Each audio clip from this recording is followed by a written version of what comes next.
క్రీస్తునందున్న ప్రియులారా, ప్రభు అయిన యేసుక్రీస్తు నామమున మీకందరికీ షాలేం ప్రార్థనా మందిరం తరపున వందనములు శుభములు తెలియజేయుచున్నాను. రోమీయులకు రాసిన పత్రిక 3వ అధ్యాయము 28 నుంచి కొన్ని వచనాలు చదువుకుందాం ప్రియులారా.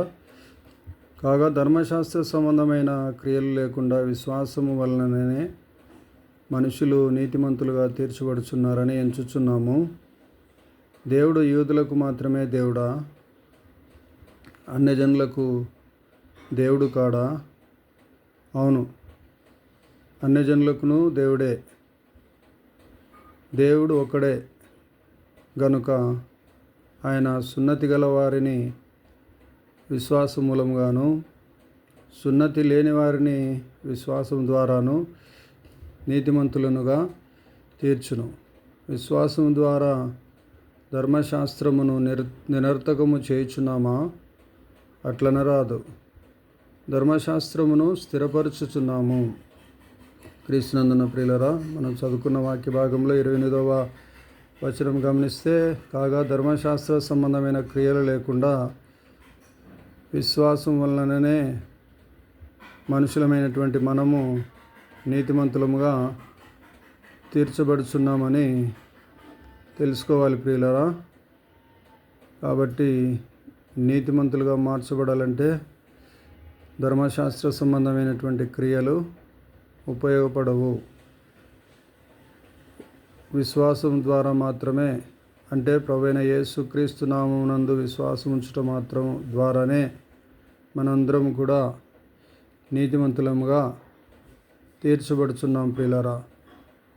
దేవుడు యూదులకు మాత్రమే దేవుడా? అన్యజనులకు దేవుడు కాడా అనే ప్రశ్న ఉన్నది ప్రియులారా. దీనికి జవాబుగా యూదులకు మాత్రమే దేవుడు కాదు, అన్యజనులకు కూడా దేవుడే. కాబట్టి ప్రభువైన యేసుక్రీస్తు వారు అన్యజనులకు కూడా దేవుడే ప్రియులారా, యూదులకు మాత్రమే కాదు. కానీ యూదులు యేసు ప్రభును దేవుడుగా విశ్వసించుటలేదు. ఈ విషయము యూదులైన వారు గ్రహించాలి ప్రియులారా. అలాగే అన్యజనులు కూడా ప్రభువైన యేసుక్రీస్తు నామమునందు విశ్వాసం ఉంచాలి. వారు సైతము యేసుక్రీస్తు నామమునందు విశ్వాసము ఉంచుటలేదు. అనేక మంది విశ్వాసం ఉంచుతున్నారు. విశ్వాసం ఉంచిన వారందరూ కూడా దేవుని పిల్లలుగా మార్చబడుతున్నారు,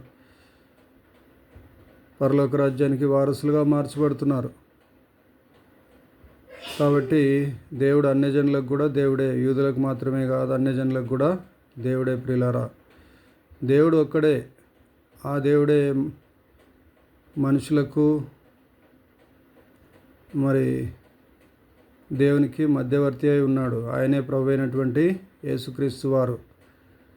ఆయన సున్నతి గల వారిని విశ్వాసము మూలముగాను, సున్నతి లేని వారిని విశ్వాసం ద్వారాను నీతిమంతులనుగా తీరుస్తున్నాడు ప్రియులారా. సున్నతి గలవారు ఉన్నారు, వారికి కూడా విశ్వాసం ద్వారానే. సున్నతి లేని వారు ఉన్నారు, వారికి కూడా విశ్వాసం ద్వారానే నీతిమంతులుగా వారు కూడా మార్చబడుతున్నట్లుగా మనము గమనిస్తున్నాం. కాబట్టి మనకు కావాల్సింది, మనకు సున్నతి ఉన్నా సున్నతి లేకపోయినా పర్వాలేదు, కానీ మనకు మాత్రం కావాల్సింది విశ్వాసం కావాలి అని లేఖనాలు చెప్తున్నాయి. కాబట్టి మరి విశ్వాసం ద్వారా ధర్మశాస్త్రాన్ని నిరర్థకం చేయుచున్నామా?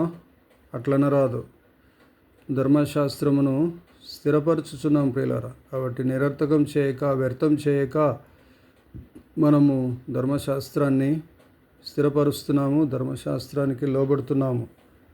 కాబట్టి దేవుని యొక్క వాక్యానికి మనము లోబడవలసిన వారంగా ఉన్నాం. దేవుని వాక్యాన్ని త్రోసిపుచ్చే వారంగా, మనము నిరర్థకం చేసే వారంగా ఉండకూడదని దేవుని యొక్క సన్నిధానంలో ప్రభువును విశ్వసించి నీతివంతులుగా మార్చబడి, దేవుని పిల్లలుగా మార్చబడి, దేవుని సొత్తైన ప్రజలుగా మార్చబడి, రాజులైన యాజక సమూహంగా మార్చబడి, ఆయన కొరకు సజీవమైనటువంటి సాక్షులంగా నిలబడి, దేవుని కృప వెంబడి కృపలో ఎదుగుచు ముందుకు సాగాలని, సాక్షి బిడ్డలుగా జీవించాలని ప్రభు యొక్క సమయంలో హెచ్చరిక చేస్తున్నారు ప్రియులారా. కాబట్టి ఆ ప్రకారంగా చేయటానికి దేవుడు మీకందరికీ తన యొక్క విశేషమైనటువంటి కృపను కనికరమును చూపించి నడిపించును గాక. దేవుడు ఈ మాటలు మన వినికిడిలో ఆశీర్వదించును గాక.